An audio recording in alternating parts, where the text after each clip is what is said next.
Boa tarde, como a Maria do Carmo falou, estamos muito felizes em receber o Inácio Paim, psicanalista, membro da Sociedade Brasileira de Psicanálise de Porto Alegre, atual diretor científico da FEBRAPSE, que vai nos brindar aqui com o trabalho tripé de piano em tempos de novas constelações psíquicas, filicídio, parricídio e incesto. Os três eu coloquei, né?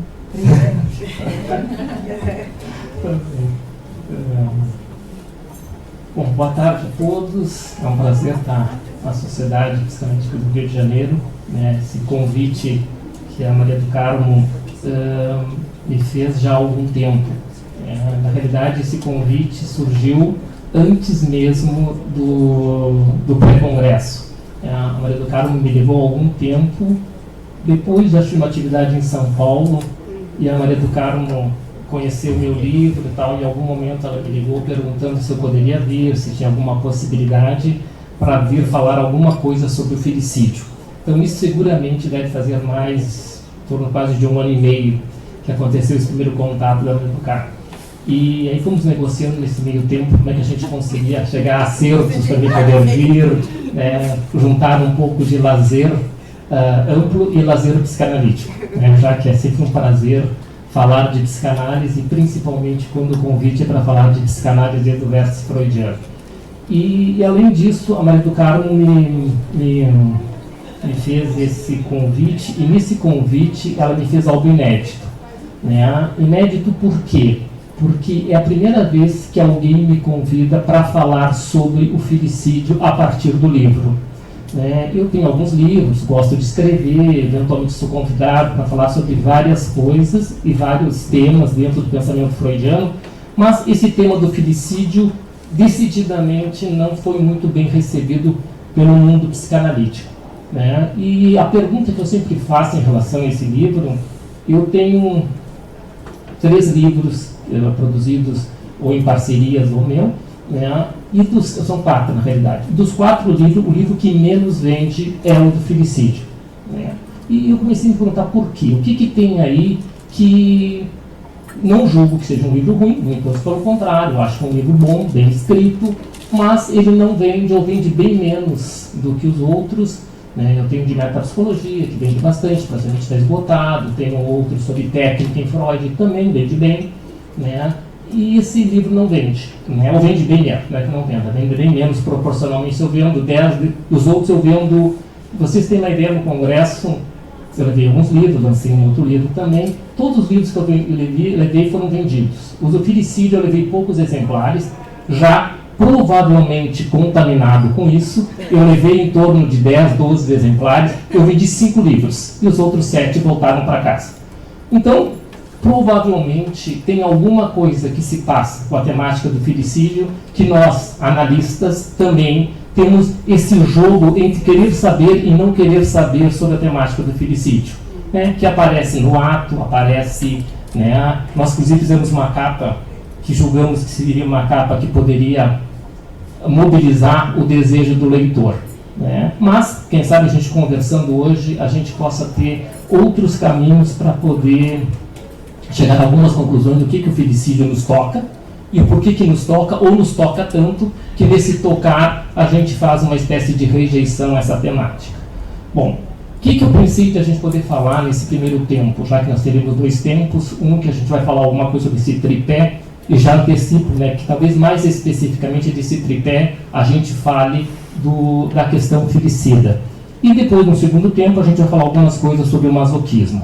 Evidentemente, como tudo em psicanálise, essas coisas se encontram, a questão é como elas se encontram e quais são os desdobramentos disso na obra freudiana, na clínica, etc.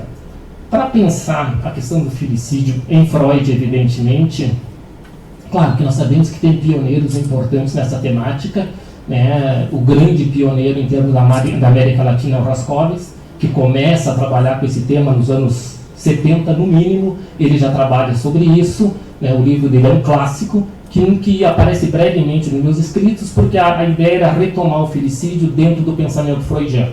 Então, mas ele é um clássico. Junto com ele, tem um outro um artigo publicado num livro chamado Sentidos da Paixão, que é uma coleção que foi publicada com vários livros, acho nos anos 90 talvez. E tem um trabalho do Hélio Pellegrini, que é uma das grandes preciosidades que está nesse livro, que se chama Édipo e Paixão. E o Pellegrini, nesse trabalho dele, ele faz um percorrido por essas questões, não diretamente felicida, mas ele é um dos sujeitos, como tantos outros, mas acho que em termos da psicanálise brasileira, ele é um dos pioneiros em trabalhar justamente a grande questão, para olharmos para isso, é quando o Hélio Pellegrini, assim como Raskovich, etc., vai lançar um olhar para as figuras parentais. Então, a grande questão que vai se modificar, e toda vez que a gente pensa na questão do felicídio, é uma mudança de perspectiva que o Freud vai transitar, tangenciar e vai deixar em aberto. Bom, ele deixou em aberto provavelmente na expectativa que os pós-freudianos pudessem se habilitar com isso. Se nós vamos falar do tripé e nós vamos falar da questão edípica, nós vamos falar então do nosso velho, e às vezes desacreditado complexo de Édipo. Em tempos de múltiplas configurações, em tempos de novas configurações, há quem diga que o Édipo freudiano está em declínio ou ele está caduco. Então, o que a gente tem na questão do complexo de Édipo?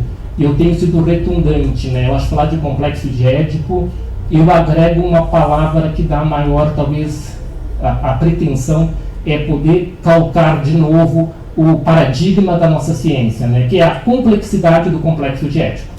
E que para a gente poder enxergar essa complexidade do complexo de Édipo dentro do pensamento freudiano, nós temos que fazer o quê? Nós precisamos, pelo menos, ter a leitura de dois grandes textos. Esses dois grandes textos é que vão dar sustentação metapsicológica mais além da questão mais terminal, ou da questão de nós vermos a resolução do processo e ficarmos na questão da conflitiva edípica. A conflitiva edípica é uma aquisição árdua, trabalhosa e é de um tempo posterior, de que o Freud, evidentemente, vai ser o sujeito que vai falar muito da conflitiva edípica. Mas ele é o sujeito também que vai falar das origens dessa conflitiva edípica. E como é que o Freud vai trabalhar? E por que esses dois textos são fundamentais?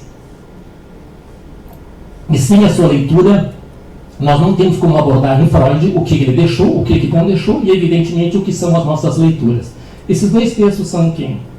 Totem e Tabu e Introdução ao Narcisismo. Esses dois textos, na sua junção, eles vão nos dar essa complexidade que nós precisamos. Totem e Tabu, evidentemente, é o texto onde Freud vai dar explicitamente toda a complexidade do Édipo, fundando o sujeito e a cultura.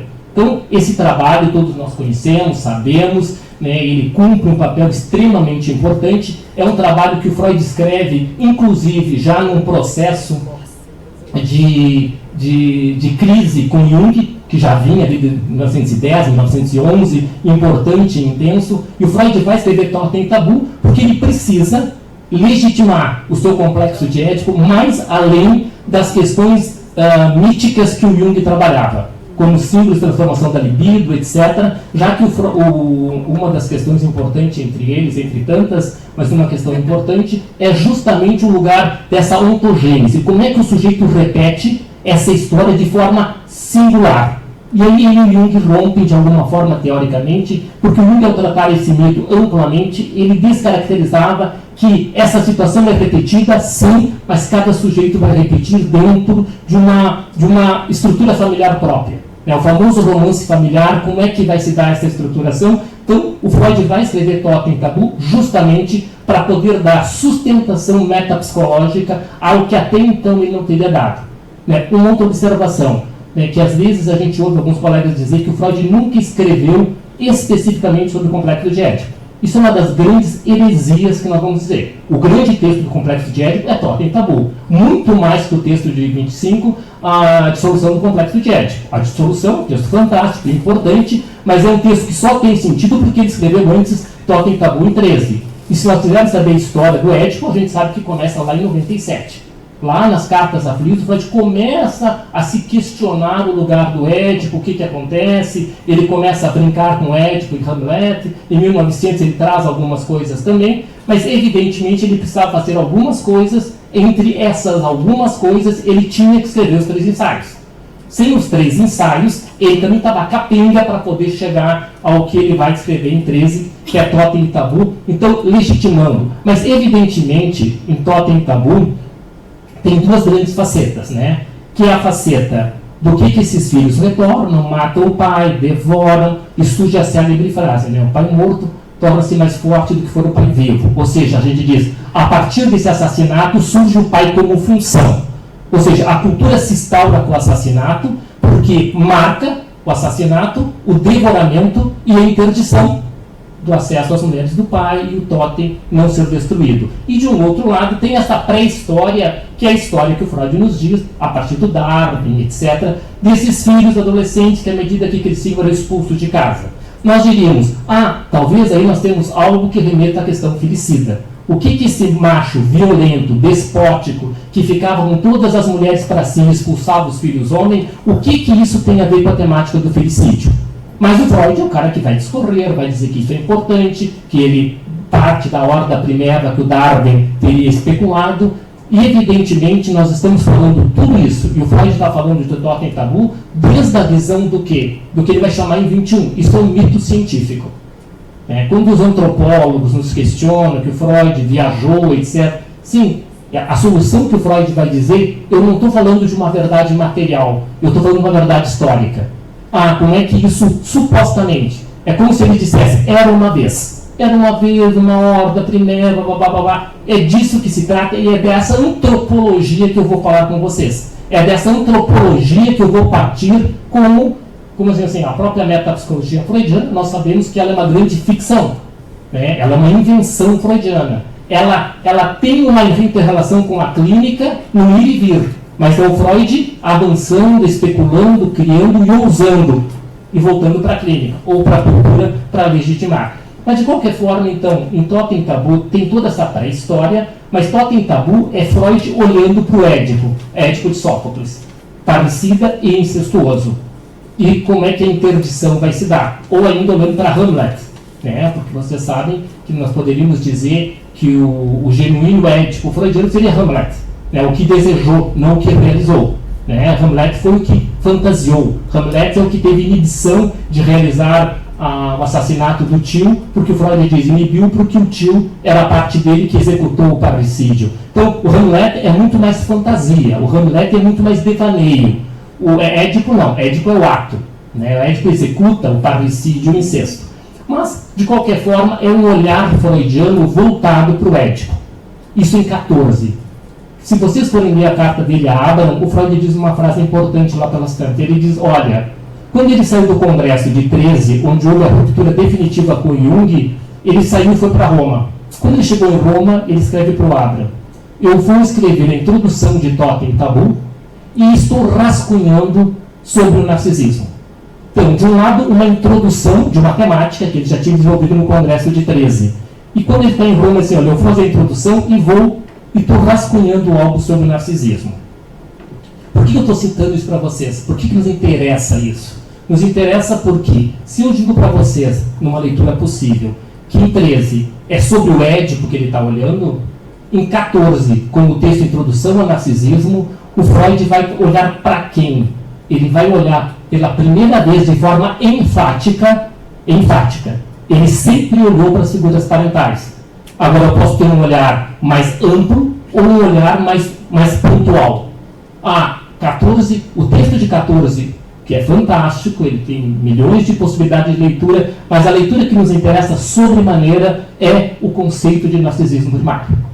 O conceito de narcisismo primário, que o Freud dedica quase uma página para esse texto, no ponto 2 ele vai usar um parágrafo inteiro, que é mais uma página, para explicar narcisismo primário.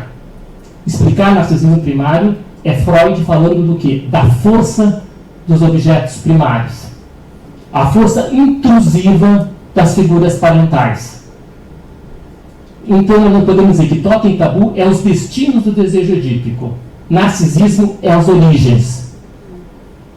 Então, pareceria que muito antes de Lacan ou de Klein, Freud já teria deixado implícito que o complexo de Édipo compõe uma questão narcísica e a questão edípica propriamente dita. Totem e Tabu é o Édipo clássico mais conhecido por nós, né? E as origens do Édipo está onde? A origem do Édipo está no narcisismo. O Freud vai escrever o narcisismo, e eu chamo que o texto do narcisismo, eu costumo me referir como a segunda grande virada do pensamento freudiano. Freud é um sujeito que vai ter pontos de ruptura na sua obra, ou pontos, em tempos do nosso congresso, pontos de inconfidências. Um dos pontos de inconfidência em que o Freud rompe e avança é 1415 com o texto do narcisismo. Com o texto do narcisismo, com o texto do Luto e Melancolia de 15, publicado em 17, e com o enigmático Batem numa Criança. Esses três textos são textos que fazem tudo para que a virada de 20 ocorra. Então, a virada de 20 ela é precedida da virada de 14. Para que a virada de 20 ocorra, o Freud tinha que ter escrito esses três textos. Por que ele teria que ter escrito esses três textos? Porque com esses três textos, que eu digo que são três textos que eles estão um pouco fora do tempo. Fora de um tempo, porque o Freud, lembrem, todo o Freud que vai trabalhar, se nós pegarmos 91, 95, 1900, a interpretação do sonho como ponto de partida, daí do acordo com a leitura de cada um, eu costumo pegar 91 as afasias, mas classicamente podemos pegar 1900 como um ponto de partida do pensamento freudiano. Se nós pegarmos 1900 como ponto de partida, o que vai se dar de 1900 até 1920 com esses três textos aqui no inteirinho? Nós estamos num tempo onde o pensamento freudiano é calcado basicamente de um Freud totalmente hedonista, calcado na busca do prazer a qualquer preço. Essa é o pensar freudiano, esse é o mundo das representações, essa é a lógica do desejo. Uma lógica do desejo e da proibição, evidentemente, que nós temos como paradigma da primeira tópica. E a primeira tópica, basicamente, a questão do recalque, é o grande representante. Então, é todo um escopo em que o Freud está trabalhando com uma ideia. Por que eu estou lembrando isso?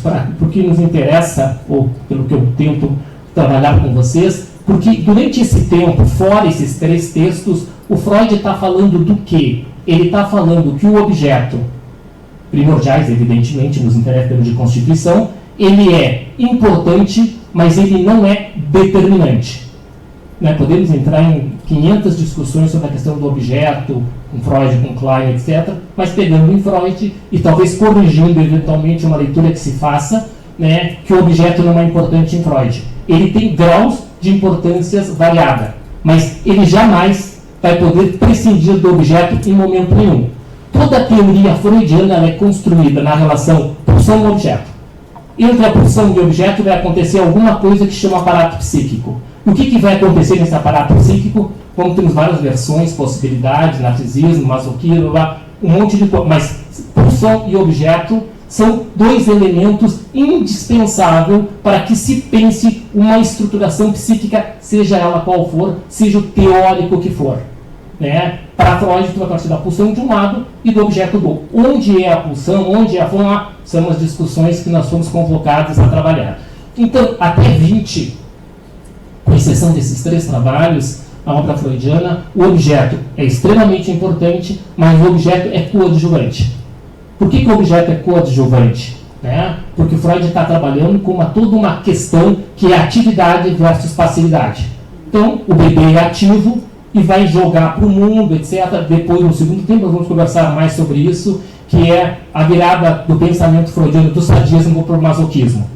Todo esse pensamento freudiano desse tempo é um bebê sádico, que eu digo que é o bebê que a Klein segue trabalhando na sua obra. E o Freud vai romper com isso depois dos anos 20 e vai trazer para o primeiro plano a questão do masoquismo, e o sadismo praticamente desaparece do pensamento freudiano enquanto estrutura. Ele segue como forma de manifestação, mas não como estrutura. Bom, mas por que eu lembrei a vocês isso? Nos interessa porque o texto do narcisismo, então, é o grande momento em que o objeto, nesse texto de 14, passa a ter uma relevância extremamente importante. É um momento de ruptura que esse objeto, que era coadjuvante, importante, mas não determinante, ele passa a ser determinante da construção do sujeito. Que é a grande questão que, com o texto do narcisismo, de 14, o narcisismo passa a ser algo estrutural. O texto do narcisismo é um texto que o Freud vai utilizar para nos dar o quê? Como ele compreende a constituição do eu. Então, esse eu que Freud vem trabalhando, por que eu digo que ele é virada? Porque o eu que o Freud está falando em 14, ele tem um problema, entre vários. Um dos problemas é que ele não tem tópica. A tópica de 1900, que é a tópica que está balizando o pensamento freudiano, o eu está flutuando, o eu está nas nuvens. Então, esse eu freudiano é extremamente metapsicológico, né? É todo momento que o Freud está... E ao mesmo tempo não tem tópica. E se não tem tópica, não pode ser metapsicológico.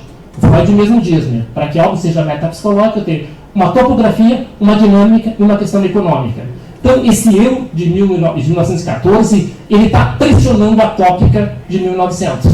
Pressiona por quê? Que diz assim, olha, tem que alguma coisa acontecer, né, e que o Freud vai ter que se virar para dar conta disso. E aí vai culminar em 23 na segunda tópica. Mas voltando à nossa temática, e por que eu quero ressaltar a questão do objeto? Porque existe um objeto, e esse objeto é tão determinante, é que a gente pode pensar na questão do filicídio estruturando o sujeito. Né? Porque a proposta é falar do filicídio nos estruturando. Evidentemente, como tudo, seu caráter psicopatológico. Né? Um pressuposto básico freudiano. Nada é patológico por si só. O que é patológico tem o contraponto da sua normalidade. Já que para Freud, lá em 11, ele é explícito. É uma questão de intensidade. O que diferencia eu do psicótico, se é que eu não sou psicótico, deixar eu entrar entre ele vai dizer é uma questão de intensidade. Intensidade, dinâmica, cisões, mas a intensidade é diferente. Porque o psicótico tem um desejo que é o não ser contido adequadamente pela força do recalque que fala, ele vai forcluir algo. Mas o Freud vai dizer, bom, o que nós temos disso? Né? O ponto, em algum momento, a gente psicotiza. Né? E por quê? Porque algo irrompe. Então, ele vai dizer que é uma questão de intensidade. Né? Então, o que ele vai trabalhar nesse texto de 14, que me interessa para a questão filicida e o filicídio estrutural? Né? Podemos pensar que tem o filicídio estrutural, podemos pensar no filicídio em ato e podemos pensar no filicídio alienante. E o filicídio alienante é quase que impossível nós olharmos para a clínica e não termos exemplo de filicídios alienantes. Né? Filicídios alienantes pode ser um outro termo, que é toda vez que a gente resolve trabalhar as identificações primárias. Toda vez que a gente resolve trabalhar aquilo que não sofre transformação.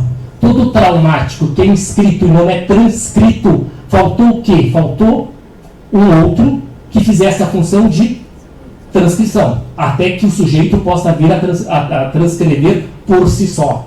Então, e onde é que a gente vai encontrar suporte em Freud para especular isto? Então, para encontrar isso, nós devemos reportar ao quê? Ao narcisismo, e aí o narcisismo primário vem à cena com uma força extremamente importante. Por muito tempo, os psicanalistas estudavam esse pensamento freudiano, ficava uma ideia que esse primário, muitas vezes, seria mais um jeito do Freud pensar e não podiam compreender toda a complexidade clínica que esses conceitos estavam sendo postos. Falamos em narcisismo primário, nós fatalmente falaríamos em eu ideal.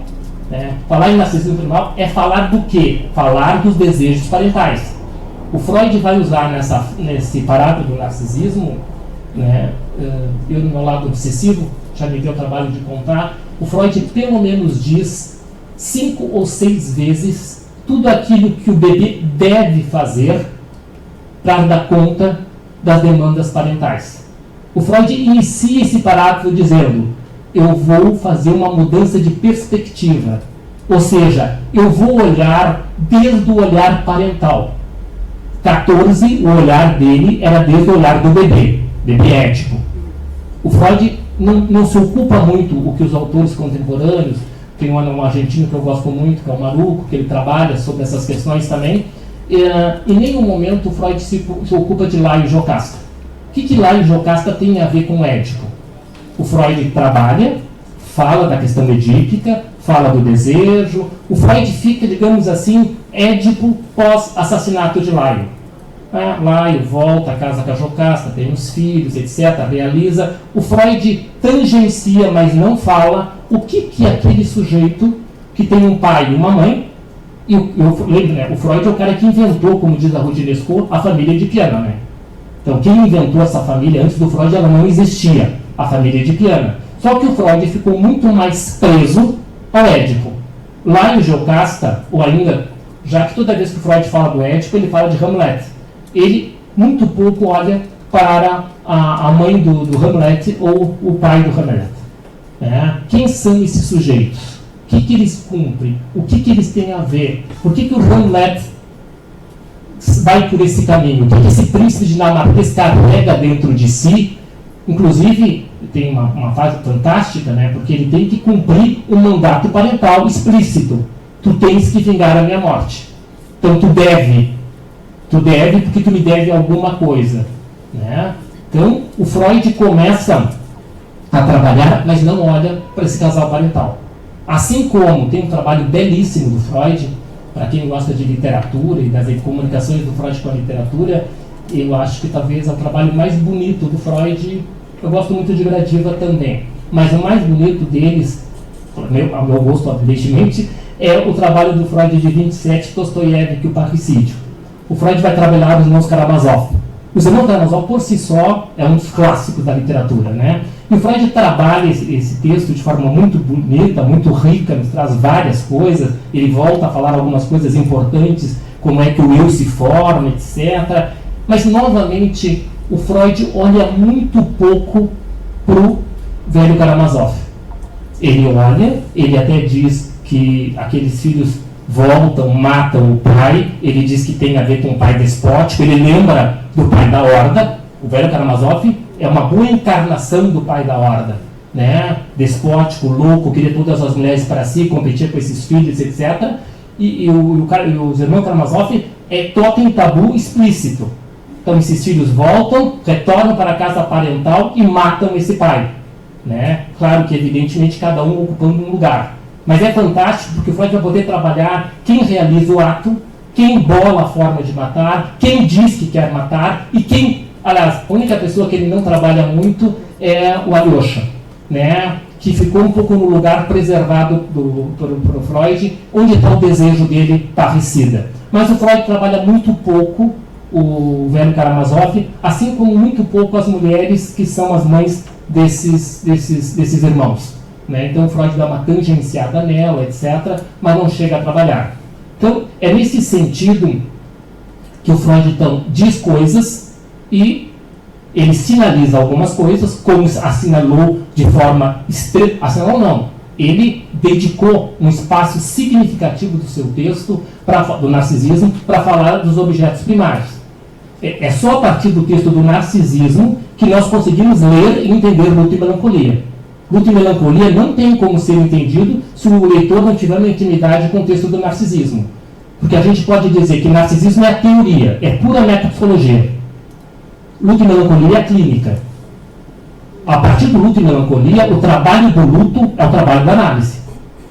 Ali o Freud inaugura a forma de qualquer processo analítico, independente de correntes teóricas. Qualquer trabalho analítico é o trabalho do luto. E ele inaugura justamente nesse texto Luto e Melancolia. Evidentemente, a melancolia pelo aspecto mais psicopatológico e o luto como um processo de como é que o sujeito vai cambiando, que ali nesse texto é muito legal porque, em termos de técnica, o Freud sustentava durante todo esse tempo, até a virada de 20, a máxima freudiana é tornar consciente o inconsciente, como paradigma de cura, amplamente falando. Né? É mais do que isso, mas na força reducionista, o pensamento freudiano é tornar consciente o inconsciente, levantar recalque. Né? Então Freud diz que o sujeito pode saber mais do seu desejo, evidentemente sim, mas o Freud vai ter que andar muito mais para dizer, só um pouquinho, se o eu é um precipitado de catexias objetais abandonadas, se o eu é um precipitado de identificações, tratar alguém é um trabalho de desidentificações. Então tem um trabalho de desidentificação. E o que é o trabalho é o trabalho do luto. Como é que nós vamos transitar das identificações primárias para as secundárias? E entre as secundárias, como é que a gente vai trabalhar para que o sujeito possa de fato se fazer mais livre? Já que a análise amplamente é a busca de autonomia, de acordo com as possibilidades de cada um de nós. Então, esse processo identificatório e a questão do poder ir além, né, então tratar é mais do que tornar consciente o inconsciente, isso vai ser trabalhado, evidentemente, a partir dos anos 20, 23, etc., até o final da obra, como análise terminável e interminável, onde o Freud então vai trabalhar toda essa questão, como é que a gente vai transformando esse processo identificatório. E toda vez que a gente fala de identificação primária, nós estamos falando do quê? Nós estamos falando da força do casal parental. Identificação primária sempre é alienante.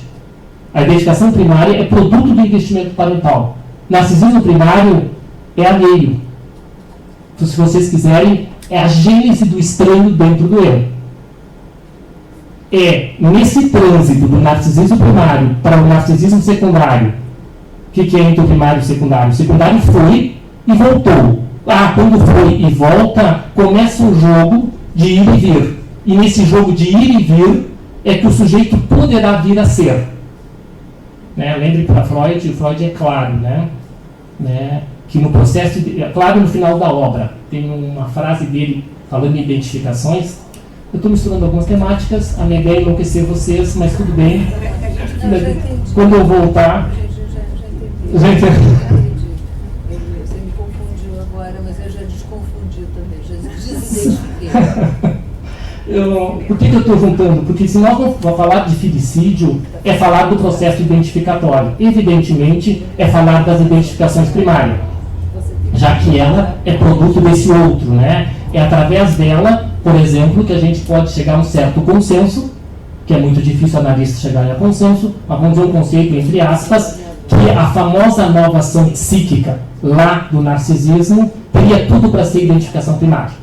A grande pergunta, que o Freud não respondeu, o que é essa nova ação psíquica que funda o eu e o narcisismo? Um Freud deixa em aberto.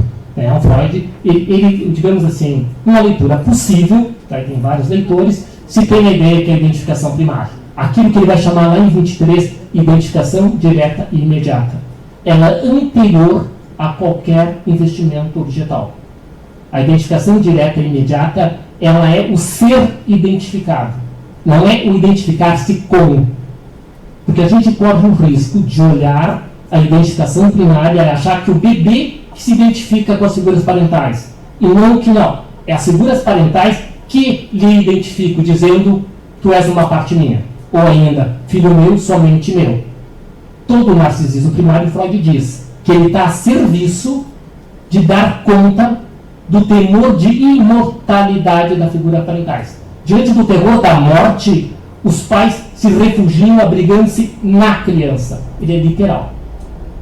Vocês podem chegar em casa, lerem essa parte, ele vai dizer, se não tão literal, mas ele vai dizer que de alguma forma, todo filho carrega de ponto de partida, Esse bebê desamparado, pura pulsão, que é jogado no mundo, ele já tem que dar conta do quê? Do narcisismo parental. O bebê é majestade para quem? Antes de ser para ele, é para esse outro que diz que ele tem que ser. Vir a ser majestade para si, temos algumas léguas para andar. Então ele está a serviço, no primeiro tempo, nesse tempo do ser, o seio, mesmo que ele não saiba, nós temos que perspectiva, desde o olhar das figuras parentais. Lá em 38, o Freud tem... em 38 tem um lugar bem legal, tem várias frases do Freud que foram achadas do espólio. Lá em 38, quando alguém foi mexer lá nas coisas que o Freud deixou, tem resultados, questões e ideias. É uma folha com 7 ou 8 frases do Freud. Uma das frases mais belíssimas que está ali, que é uma frase, fica pontinhos, porque ele não terminou, acreditamos que ele tenha feito lá em Londres, daquelas coisas que ele anotava. Mas ali ele diz, olha, a criança gosta de se manifestar na vida através do processo identificatório. E aí ele diz, a criança vai dizer em algum momento que ela é o seio. Então o jogo é ser, ter e vir a ser. Então eu sou o seio, é o auge do narcisismo primário, devido pela criança. Que é o que a gente pode correr o risco de dizer que é sem objeto. Não, é com o objeto. Porque tem um objeto que diz que o bebê pode dizer eu sou. Lembram? O bebê, na sua questão, Freud vai falar, ele está no auge da capacidade de julgar. E o primeiro juízo implica juízo de atribuição. Se é bom é meu, ser mal é coisa do mundo. E o que é o mundo eu não sei o que é. Se é meu, eu engulo. Se é ruim, eu uso para o mundo. Então, essa é a fase de eu sou o seio. Auge do narcisismo primário, auge do eu ideal, eu puro prazer. Quando o bebê diz eu quero ter o seio, isso é as marcas iniciais do ideal do eu. Então, esse bebê tem que admitir que ele não é, mas ele vai vir a ser. Então, ele quer ter. Entre ser o seio e ter o seio, isso é um trâmite das identificações primárias para identificações secundárias. Isso é um certo grau de autonomia. E nesse certo grau de autonomia, nós temos como pano de fundo a grande questão discutida e polêmica, que é o complexo de castração.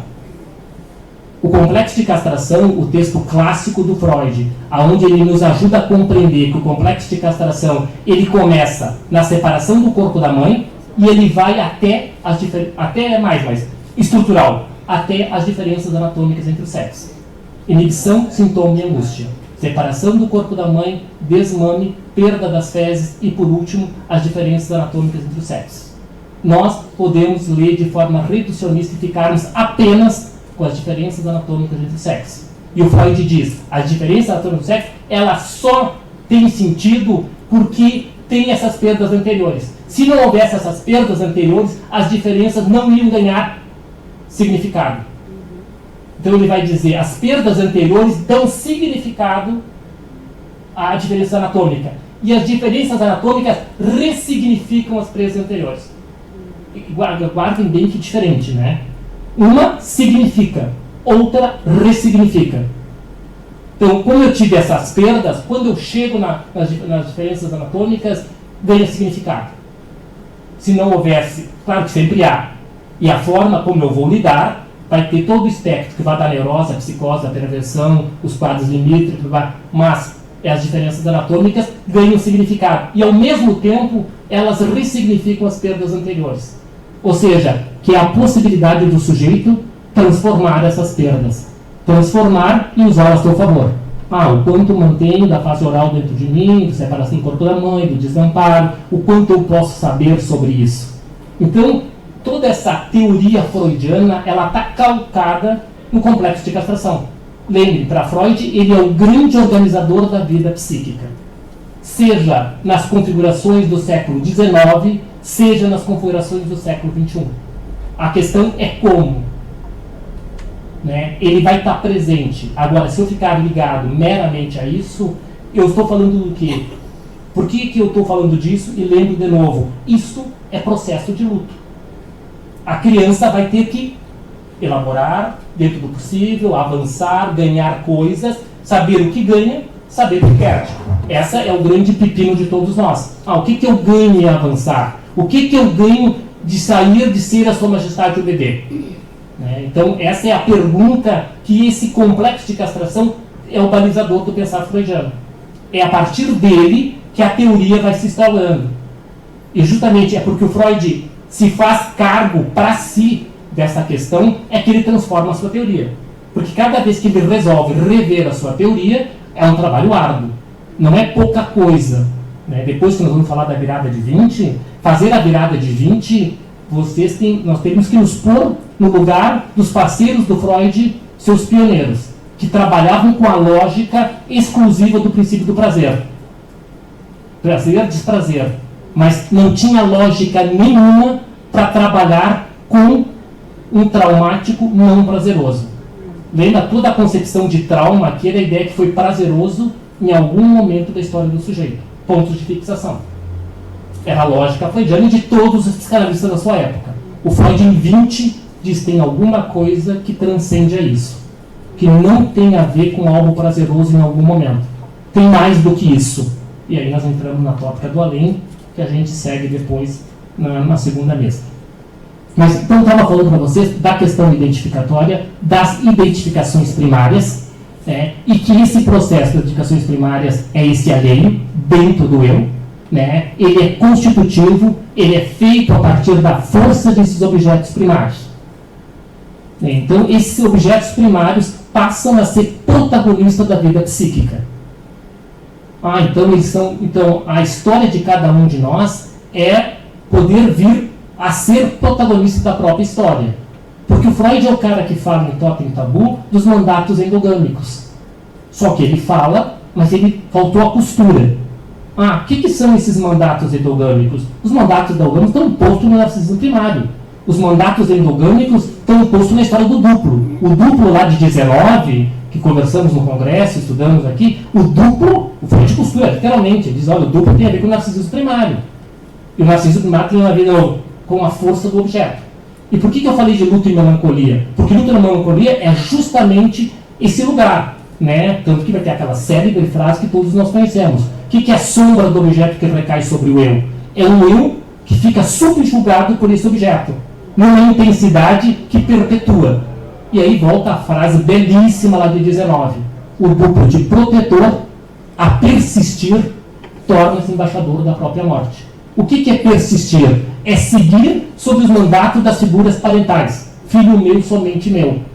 Onde não tem cisão, onde não tem um corte, onde não tem entrada do terceiro. Aí podemos ter várias metáforas conhecidas de todos nós. Então, sair desse lugar do duplo é tão importante ser duplo quanto sair desse lugar. Romper com essa questão do narcisismo primário e caminhar em relação ao ideal de não sou, mas vou vir a ser. Né? Esse trabalho que teremos que seguir e está fora. Nós só estamos aqui hoje, uma sexta-feira de tará, em nome de um ideal. Esperamos do eu, né? Que nos faz seguir trabalhando. Se a gente está preso no eu ideal, é a completude. E isso é a morte psíquica. É isso que a gente pode chamar de uma imortalidade em vida. Um sujeito que aparentemente segue vivo, mas isso é a morte do desejo. Né? E que é justamente o texto de 14, juntamente com luto e melancolia, e entre 14 e 15, né, que foi feito, depois publicado em 16, luto e melancolia, tem um outro trabalho, que é o trabalho que eu digo de corte, que está aqui no meio entre os dois, que é um trabalho fantástico e que tem a ver com justamente o trabalho do luto, ou ainda justamente com isso que nós estamos falando, o trabalho da análise, que é um dos textos mais poéticos do Freud, que é o texto de 2 páginas, que é sobre a transitoriedade. Poético e sobre ética. O texto transitoriedade é o mais clássico quando a gente quer escrever alguma coisa sobre ética em Freud, esse é um clássico. Que é justamente quando o poeta, que é o Rilke, nessa cena está o Freud, a Salomé e o Rilke. E o Rilke questionando ao Freud por que, né, apreciar as coisas, elas estão fadadas a morrer. A natureza, as plantas. Claro, estamos em 15, no meio da Primeira Grande Guerra, né, em que a Europa estava devastada, destruída. Então tinha como pano de fundo toda a destrutividade humana. Em 15, Freud nem tinha uma concepção de destrutividade. Sim, tinha uma ideia da crueldade e da destrutividade. Ele não tinha instrumentos metapsicológicos para explicá-la. Ele tentava explicar tudo pela teoria libidinal. Esse era o pepino que ele estava. 14 ele se pepinou mais ainda. Né? Lembrem, libido do eu versus libido objetal. E daí ficou tudo libidinizado. E como é que ele ia explicar a crueldade? Lá nos 3 ensaios ele tem frases belíssimas. Porque ele fala de uma crueldade dissociada do sexual. Mas ele não diz como que ela está dissociada. Mas ele fala da importância da crueldade. O que é isso? Fala com as crianças, aí toda... Claro, depois a gente vai dizer, essa crueldade tem a ver com o que ele vai trabalhar depois de 20. Mas de qualquer forma, ele fecha com o texto nesse quesito. Porque tudo fica libidinizado, ou está no eu, ou está no objeto, e a teoria da libido tem que dar conta da destrutividade humana. Mas voltando então à transitoriedade, é justamente isso que o Freud está falando com o Rilke, que ele vai dizer, bom, não é porque as coisas são transitórias que elas têm que ser menos dela ou menos usufruídas. Né? Quem sabe a passagem do tempo é uma das questões que fazem com que nós possamos aproveitar melhor. Ou seja, se eu puder minimamente saber dessa transitoriedade e usá-la a meu favor, isso pode ser transformador. Né? Agora, se o sujeito não pode saber disso, provavelmente ele paga um preço muito mais alto.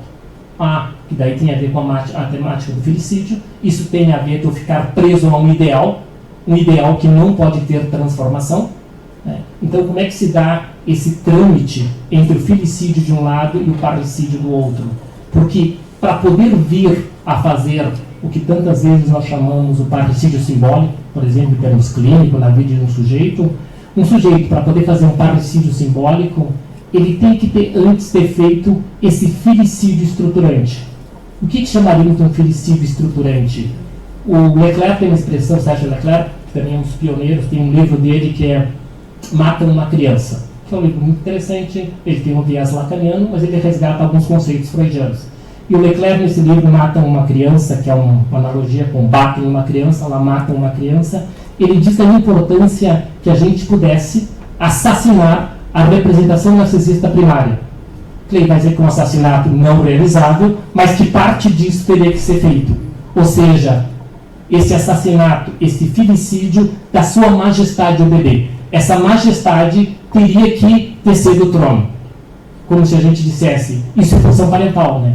Colocar no trono e tirar do trono. Que o bebê se acredite em majestade é necessário, imprescindível, é libidinizar, é fonte de vida. É necessário para que esse sujeito possa se acreditar minimamente para vir ao Rio de Janeiro, falar na sociedade e achar que vai ser ouvido. Então, há que ter sido... E amado. O Freud disse que aquele foi o predileto da sua mãe. Eu acho que fui eu, né? Em outros casos, lá em casa a discussão é bem árdua, né? Nós somos em 10. Mas eu sou mais jovem. Então, o Freud diz que ele e o Goethe, né, que foram...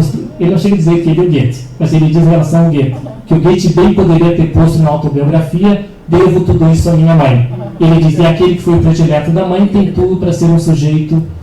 Evidentemente a palavra predileto é polêmica, né? Predileto para quê? Né? Mas, digamos assim, dentro de uma libidinização estrutural, isso é extremamente importante, já que o narcisismo é fonte da vida e da morte, como tudo e não. Então a libidinização ela é extremamente necessária. Ser majestade é o que não acontece na psicose.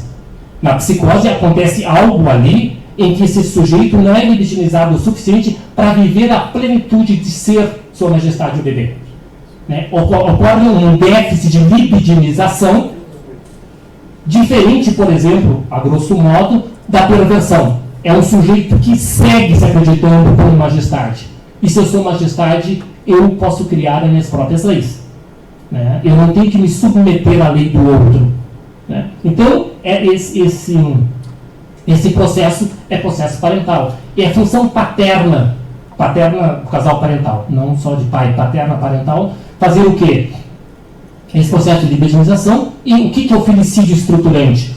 É poder instaurar numa outra linguagem limites, regras, formas do que é que essa criança possa saber, bom, até onde eu posso ir, qual é o meu lugar, o lugar do pai, o lugar da mãe, por que eu não durmo na cama com papai e mamãe, coisa que no nosso tempo cada vez mais se apregoa como saúde, o que é assustador, uma colega que trabalha com crianças um dia desse me falava de ter camas que são feitas maiores para albergar a família e os filhos. Então não é que a cama é do pai e da mãe, a cama é nossa. É muito mais dramático. Porque se a cama é do pai e da mãe, pelo menos tem algo que diz, esse lugar não é meu. Mesmo que eu seja incluído na famosa cena primária. Mas tem algo que diz que não é. Agora quando já diz, essa cama é nossa, então já temos um grau de complexidade filicida, dessas crianças, que a história vai nos dizer qual o destino disso, de estar submetido a esse lugar de não autonomia, que é a velha questão. Por que os pais precisam manter as crianças nesses lugares? Ou ainda uma outra discussão contemporânea, e que em seguida voltamos, filhos que não conseguem sair de casa. O que acontece com filhos que tem não por uma questão financeira, etc., para tirar esse real de fora, e seguem preso a isso. Por que isso, o que impede? Que ato filicida está posto nisso? Porque, de novo, filho sair de casa de uma forma estrutural é o que? É a transitoriedade, é o texto de 15. É a passagem do tempo. Isso está posto. Eu estou vivendo isso um pouco na minha casa. Meus filhos estão saindo de casa. Um já saiu, daqui a pouco vai sair o outro. E tem algo que temos que trabalhar em uma mulher para dar conta disso. Mas é muito tentador o tentar dizer ainda não. Quem sabe não sei o que, quem sabe não sei o que. Ou seja, quem sabe o que. Quem sabe é a dificuldade de poder transitar nesse lugar. Porque isso marca uma passagem do tempo. Isso marca que o Joãozinho já não tem 5 anos, que o Joãozinho sabe, tem 25, tem 30 lá. Então, o que se passa nesse aprisionamento, né, que volta de uma forma muito sutil? Por isso que a temática do felicídio eu quero ampliar muito mais da dramaticidade da vida, onde o felicídio é feito em ato, né? Acho que vocês todos acompanharam que nós vivemos há uns 2 anos no Rio Grande do Sul, o caso do Bernardo, que foi morto pelo pai e pela madrasta, né? Então, dramático, evidentemente sim, mas essa dramaticidade, todos nós temos mais recurso psíquico para olhar, para ficar impactado, etc, etc. Agora, tem uma outra dramaticidade muito mais sutil, mas não menos dramática, que tem a ver com essas ou outras muitas cenas que qualquer um de nós, se pensar 2 minutos, consegue pegar várias cenas que têm a ver justamente com essa questão, né? Num tempo e numa contemporaneidade que advoga que tudo aquilo que marca a passagem do tempo, nós temos que deletar. Nós temos uma instantaneidade, né? Se nós formos falar na lógica do desejo, e o Freud diz que tem 2 grandes formas do desejo ser realizada, né? Uma via curta e a via longa. Ele diz na interpretação do sonho, a via curta é do sonho. Desejo, realizo, ótimo, ok, ela é necessária, ela é importante. Mas isso não produz desenvolvimento psíquico. Eu só desenvolvo quando eu desejo, não realizo, não encontro o que eu desejo, e aí retorno e diz, claro que podemos usar termos técnicos, ele diz, o psiquismo é movido pela identidade de percepção entre o meu desejo e o que o mundo me oferece, interna ou externamente. Isso é identidade de percepção, está no projeto, está na interpretação dos sonhos. E identidade de pensamento. O que é identidade de pensamento? Ela é a forma de eu buscar a identidade de percepção via o pensar, que é quando eu não encontro. Quando ele diz, o bebê deseja o seio, quando ele não encontra o seio, ele tem que voltar e investir o quê? Os arquivos da sua memória. Uma alucinação estrutural, que vai durar um tempo, evidentemente, mas é esse processo do não encontro que produz trabalho psíquico, que produz pensamento. Isso Freud chama via longa. E nós vivemos na cultura da via curta. Todos nós vivemos a via curta. Nós queremos para ontem. Né? Esse processo, e o Freud diz, e não que a vida psíquica não se dê nesse jogo, né, entre a via curta e a via longa. Mas a via longa é que produz amplitude do pensamento analítico. Isso tem a ver com o conceito de abstinência. Falando na técnica analítica freudiana. Por que a abstinência ela é importante? Porque a abstinência é toda vez que o analista se furta de responder algo que ele não sabe, provavelmente, e mesmo que soubesse, não faria sentido nenhum. O silêncio, ou devolver para o sujeito, é a chance que tem de que aquele sujeito possa pensar. Porque ninguém pergunta sem ter uma ideia por que quer saber. Ninguém pergunta do nada, né? Esse dia eu fui numa atividade lá em Porto Alegre, meu filho faz formação analítica, e eles estão vivendo uma experiência, ele e um grupo de colegas, de fazer o que eles chamam de psicanálise na praça. Acho que aqui no Rio também tem, acho que São Paulo também tem, Brasília também tem. Né? Então, eles vão para a praça e eles atendem a demanda da praça. Tal, e estão trabalhando isso, estudando, escrevendo. E teve um evento na praça, discutir essas coisas, eu fui assistir, e eles disseram, pai, o que tu achou? Eu digo, filho, eu estou numa fase que eu não tenho ainda perguntas para fazer. Porque eles me disseram um monte de coisa, e eu digo, sim, para mim poder perguntar, antes eu preciso deixar isso circular dentro de mim. Se eu pudesse perguntar, eu já estaria num outro lugar. A não ser que fosse uma pergunta pré-concebida, com os nossos preconceitos. Não, isso não existe. Não tem como fazer psicanálise nesse lugar. Ou se faz no consultório ou não se faz. Eu não sei. Então eu digo assim, para perguntar, eu tenho que deixar isso circular dentro de mim. Porque ter perguntas é um salto importante. Então, se alguém nos pergunta algo, esse alguém tem alguma construção mínima e chegou a um impasse. Olha, posso por aqui, posso por aí, eu entendi assim, eu entendi. Então, toda pergunta, e o Bion diria, né, parece aquela célebre frase que mata e mata, né, e não estou pregoando que não se responda absolutamente, mas é esse trânsito entre poder ouvir, poder esperar e poder deixar trabalhar. Né, porque a tendência natural nossa é procurar uma via curta. E a via curta, muitas vezes, ela nos joga por uma questão mais felicida, por uma questão mais narcísica, e que esse sujeito, quanto mais preso dessa questão felicida, esse sujeito não vai conseguir fazer o parricídio simbólico, que nós chamamos assim, que é o famoso assassinato da figura paterna. O que é assassinar a figura paterna? É poder superar. E vocês lembram que o Freud trabalhou essa questão do parricídio na sua própria história pessoal a vida inteira. Tanto que eu sempre cito o texto de 36, um distúrbio de memória anacrópole. O Freud vai escrever aquilo ainda para dar conta da sua questão com seu pai. De uma vivência que ele teve lá em 1904. Em 36, ele estava morrendo, tá? mais 2 anos, já estava quase saindo de Viena, Holocausto e tal. Ele vai escrever um dos trabalhos dele, fantástico, interessante, aonde ele vai trazer toda a questão de uma tentativa de elaboração de uma parte dessa questão paterna que ele não tinha elaborado.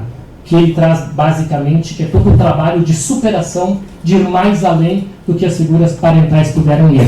Isso é uma das marcas da questão desse parricídio. Mas para que esse parricídio se dê, é necessário um tempo anterior. Como é que se deu esse filicídio estruturante? Como é que esse sujeito pôde receber desses pais o sim que libidinizou e o não que estimulou o trabalho de pensar? Que é esse não que o Freud vai utilizar um texto de 25 que é a negativa. O texto de 25, a negativa, ele é um texto fundamental na obra freudiana, aonde nós vamos poder compreender toda a importância do recalque associado com a pulsão de morte. Como é que a gente associa o recalque com a pulsão de morte em Freud, se a gente puder reler o texto da negativa? O recalque enquanto um dos destinos do desejo. É aquilo que o Freud chama lá, né, os 4 grandes destinos, né, e um deles é o recalque. E o recalque, para poder compreendê-lo, qual a relação que ele tem com a pulsão de morte, porque de alguma forma, com a virada de 20, os textos de 15 têm que ser repensados. Parte deles o Freud repensou e parte ficou delegado para nós pensarmos. Como é que tu junta toda a metapsicologia de 15 com o postulado de pulsão de morte? Ali temos uma virada e temos uma complexidade importante e significativa. Entre elas, o grande paradigma freudiano, que é a questão do recalque. Então, o que o recalque tem a ver, né, todos sabemos, sim, o recalque, o Freud vai dizer, o representante intelectual do não, né, que o recalque primário, de novo, tem a ver com quem faz o recalque primário, tem a ver com as figuras parentais. O recalque primário também é externo. Se é externo, eu diria que o recalque primário eu chamo uma espécie de terceira ação psíquica. O Freud fala de uma primeira ação específica lá no projeto, que vai fundar o aparato psíquico, podemos dizer, né? Seria esse primeiro movimento de satisfação da necessidade. Então tem que ter uma ação específica. O Freud diz que a ação específica é que dá as primeiras ligações e inscreve algo no psiquismo. Essa ação específica, então, ela é importante nas bases fundantes do psiquismo. Quando ele chega no texto do narcisismo, ele fala daí já psíquico, uma ação psíquica, que vai fundar o eu como unidade. E depois, nesse interim, ele vai conversar sobre o recalque, e quando ele vai falar sobre o recalque, de alguma forma o recalque primário ou originário, mesmo que Freud trabalhe com ele em alguns momentos, cite ele não é tão explícito quanto a gente gostaria, ele também tem a ver, provavelmente, com a função parental.